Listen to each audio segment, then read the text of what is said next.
Hi friends.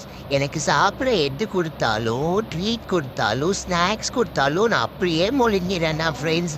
எதையுமே கடிச்சு சாப்பிட்றதே இல்லையா ஃப்ரெண்ட்ஸ். அதனால இந்த டைம் எனக்கு எங்கள் அம்மா ட்ரீட் வாங்கும்போது அவங்க கிட்ட சொல்லி இந்த போன் வாங்கிட்டு வந்துட்டாங்க ஃப்ரெண்ட்ஸ். இதை நான் 3 நாளாக கடிச்சிக்கிட்டே இருக்கேன் ஃப்ரெண்ட்ஸ். என்னால் சாப்பிடவே முடியல ஃப்ரெண்ட்ஸ். நான் மட்டும்தான் எல்லாத்தையும் முழுங்கிறேன்னா எனக்கு தெரியல ஃப்ரெண்ட்ஸ். நீங்களும் எனக்கு கமெண்ட்ல சொல்றீங்களா? Okay friends, bye friends.